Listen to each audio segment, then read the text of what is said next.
Hello, Pace 111 class. It's Steve. I hope that you're having a great week. In keeping with our theme this week of researching your career path related to your academic field of study, I thought I would show you some additional resources that are to will be helpful to you in terms of researching career paths and also your job search in general. So you see here the main resource we're using this week is the Career Quest, and I brought up Career Quest here as you can see. So you'll want to definitely, when you look at the assignment for this week, obviously, is your team project on managing distractions. Hopefully that's going well. And the discussion, though, is going to be focusing on answering some writing prompts related to using some of the UMGC career-related resources. Probably the most important of which is Career Quest and such. I'm going to just quickly show you Career Quest. The link to Career Quest is actually in this week's module, in the week number 5 module for the discussion. So you can just find it there and click on it. And I like to click on Tools up top here because that's going to then bring me to these career research tools down here that I think are very important for students to be using. You know, I'm a little envious because when I was in your shoes many years ago as a college student, we didn't have the internet, okay? So you have so much at your fingertips. I realize it can be a little bit overwhelming because you have so much at your fingertips.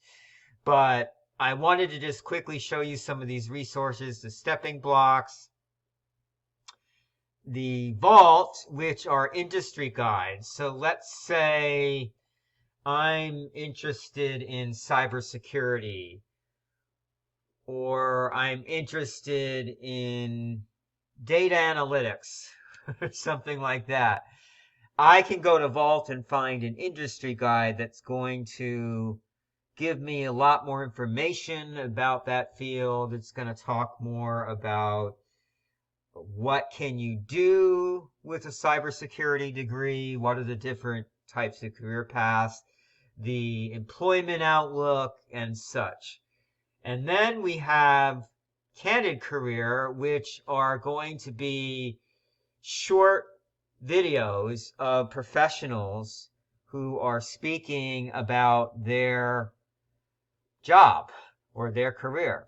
So you can go on Candid Career and find a computer programmer and learn more about what does exactly a computer programmer do, what is a typical day like, what is the job outlook like, those kinds of things. I did want to also show you a couple more additional resources outside of the UMG resources. So these resources that I'm about to show you are not to replace you using Career Quest, okay? You should still be using Career Quest and some of the other resources that are listed there for the week number 5 writing prompts for the discussion. But I wanted to show you just a couple others.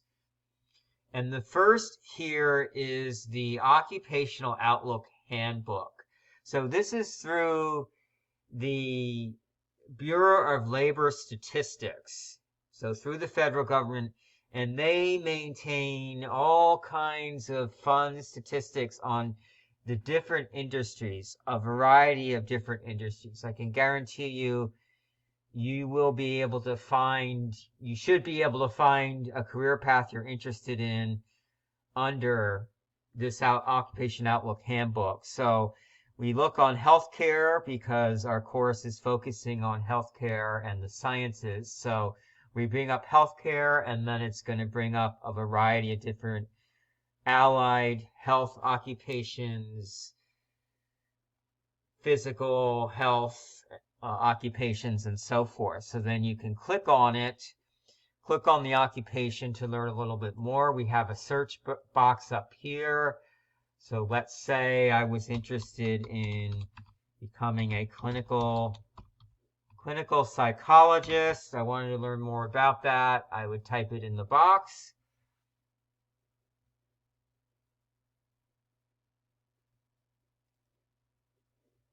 And so this is the first link that comes up that we probably want to use. So again, a really good resource for learning more about your career field, and also for the week number 6 assignment that will be coming up, where you're focusing on career trends or job trends in your field of study.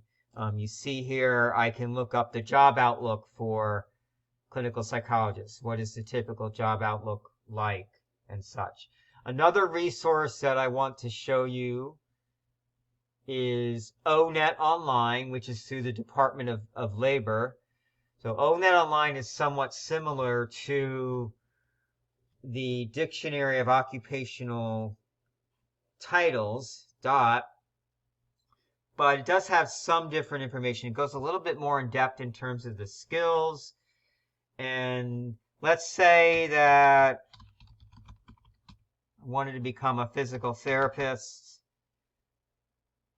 So I'm going to punch that in, and voila,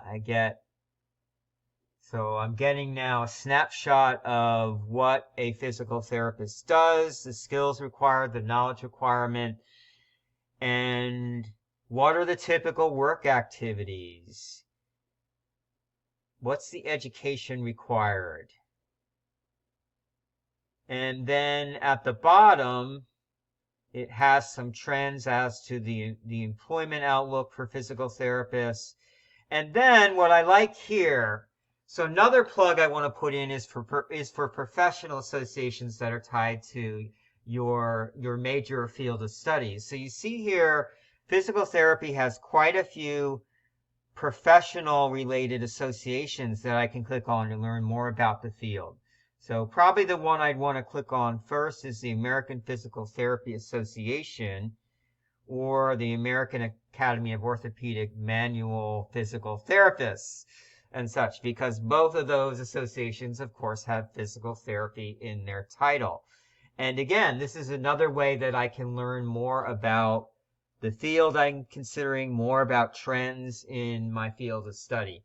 One last item I want to show you, since a lot of you are in the military, you probably know of usajobs.gov, but I would highly recommend getting familiar with usajobs.gov. Again, especially if you are a service personnel, service member.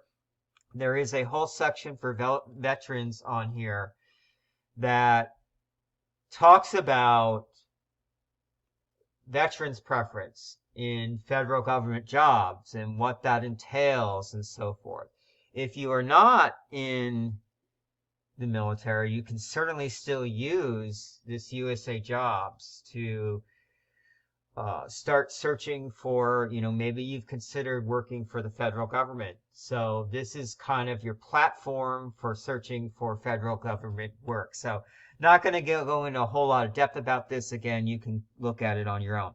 So thank you so much for listening. I hope that you do actually listen to this, because I think you will find it helpful for this week's number 5 discussion, as well as your week number 6 assignment. Take care.